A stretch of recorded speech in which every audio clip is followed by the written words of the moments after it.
poder facilitar todo mundo contratar e demitir. E outra coisa que a gente tem que começar a discutir, se isso é um contrato entre privados, por que tem que ter uma justiça trabalhista? Ela custa 23 bilhões de reais por ano e subindo. Ora, é mais fácil então eu acabar com a justiça trabalhista e usar o impacto fiscal disso para reduzir ou praticamente zerar a tributação sobre o trabalhador. Vamos fazer isso de maneira inteligente. Reduzir a tributação sobre o trabalhador, permitir flexibilização, e aí todo mundo vai ter muito mais facilidade para ser contratado. Essa é a lógica. Então, numa frase, antes de ir pro break, você acabaria, caso eleito, com a justiça trabalhista no Brasil? Com certeza. E aí a gente outorga para uma classe política vagabunda o destino dos nossos trabalhos. E o que acontece com o destino do nosso trabalho? Financia a classe política mais torpe do mundo nessas cidades ao redor do Brasil e financia o Bolsa Família para uma população que já se acostumou à ideia de que será sustentada pelo Estado. São mais de 20 anos de Bolsa Família, e isso em pequenas cidades do interior do Nordeste, que eu, como o único pré-candidato que está fazendo isso, e aí não quero falar, eu sou único, mas eu sou, o que eu vou fazer? Eu não estou vendo os outros rodarem, por exemplo, o interiorzão do Ceará, o interiorzão do Maranhão. Eu, como o único pré-candidato que está fazendo isso, eu estou vendo as cidades e as pessoas não conseguem conceber que exista uma vida sem emprego na prefeitura, sem Bolsa Família. Não existe na cabeça das pessoas uma vida sem isso. E essas pessoas já conseguem conceber que ela pode fazer um bico aqui e um bico ali, recebe um dinheiro do governo e vão se arrastando. Não vai dar para viver assim. No Nordeste, 40% dos domicílios estão recebendo Bolsa Família. Isso é uma exploração com o restante do Brasil. Isso é errado.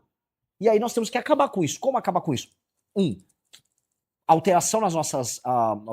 fazer a reforma fiscal que eu estava comentando, leis de competitividade muito forte, investimento pesado e frente de trabalho. Como é que vai funcionar a frente de trabalho?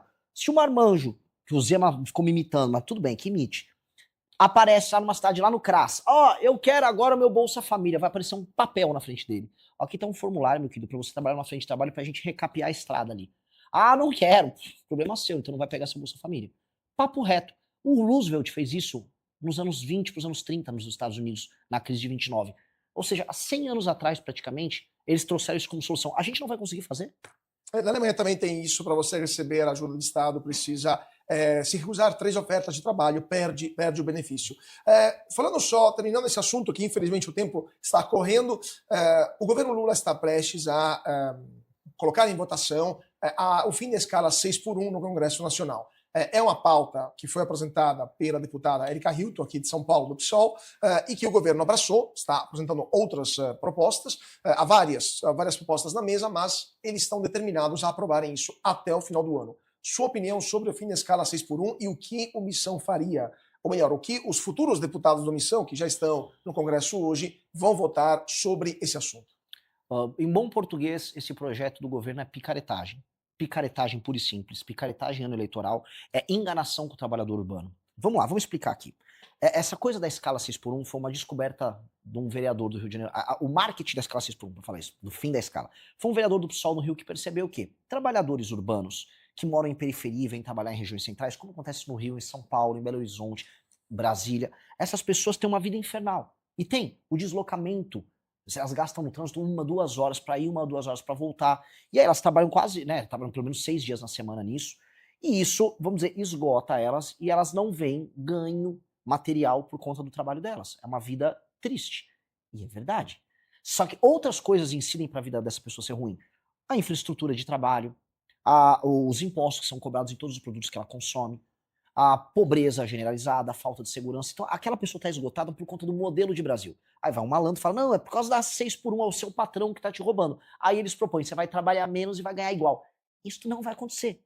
Nós estamos assim, o que ainda resta de presença brasileira nas cadeias globais de produção, para quem não entende, vou dar um exemplo. Você tem em Sorocaba uma fábrica de autopeças voltada para o mercado automotivo. Essa fábrica vai fornecer para uma montadora no Brasil, das poucas que ainda existem, e também vai vender para uma filial, uma subsidiária na China, outra na Índia, outra nos Estados Unidos. Se você aumentar o custo, e o Brasil já está na tampa em termos de competitividade, assim, não dá para melhorar muito com o arcabouço legal que a gente tem, essas empresas vão perder contratos, aí ela vai fechar. Aí as perdas em escala vão ser gigantescas. Você vai fechar fábricas, as expectativas são as piores possíveis sobre esse projeto. E o trabalhador urbano que trabalha, por exemplo, num serviço, um pequeno restaurante, que tem que abrir também de fim de semana, etc., como ele é engessado, porque tem um sindicalismo que obriga ele a ter que contratar todo mundo CLT, ele não consegue fazer contratações no método, contratar um MEI, como está acontecendo em todos os outros setores, ele vai ou fechar a empresa dele, ou ele vai repassar o custo para o consumidor, e aí os que ainda permanecerem contratados e não partirem para a informalidade, eles vão ver o custo de vida deles aumentar. Então isso é ilusão, isso é mentira. A gente tem que ter um novo modelo de contratação, um novo regime trabalhista no Brasil. E a gente pode discutir sobre isso. Pois é, terminando que temos mais 2 minutinhos. A CLT ainda é a base da contratação brasileira, cada vez menos trabalhadores, especialmente os jovens, têm trabalho formal com carteira assinada. Vocês abrogariam, caso ganhassem as eleições, a CLT? Fariam outra reforma trabalhista nos moldes do Temer de 2017? Ou como está bom?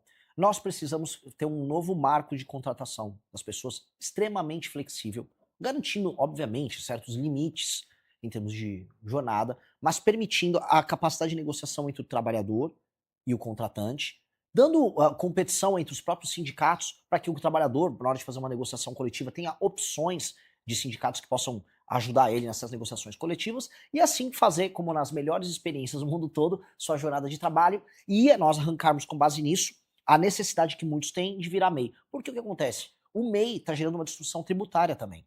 Porque aquela pessoa não é um empresário, aquela pessoa está fazendo um contrato individual. No fundo, a pessoa está se adaptando com um contrato individual para poder trabalhar. Isso está acontecendo em todos os lugares, especialmente na área de serviço e comércio. Todo mundo sabe disso. Pois bem, com o regime novo, não precisa ter mais isso. E aí você vai poder baixar também a tributação sobre os salários das pessoas e você vai poder facilitar todo mundo contratar e demitir. E outra coisa que a gente tem que começar a discutir, se isso é um contrato entre privados, por que tem que ter uma justiça trabalhista? Ela custa 23 bilhões de reais por ano e subindo. Ora, é mais fácil então eu acabar com a justiça trabalhista e usar o impacto fiscal disso para reduzir ou praticamente zerar a tributação sobre o trabalhador. Vamos fazer isso de maneira inteligente. Reduzir a tributação sobre o trabalhador, permitir flexibilização, e aí todo mundo vai ter muito mais facilidade para ser contratado. Essa é a lógica. Então, numa frase, antes de ir pro break, você acabaria, caso eleito, com a justiça trabalhista no Brasil? Com certeza. Conheço bem e é assim, é sabotagem. Perfeito. Vamos continuar com esse papo, mas antes disso, um rapidíssimo intervalo.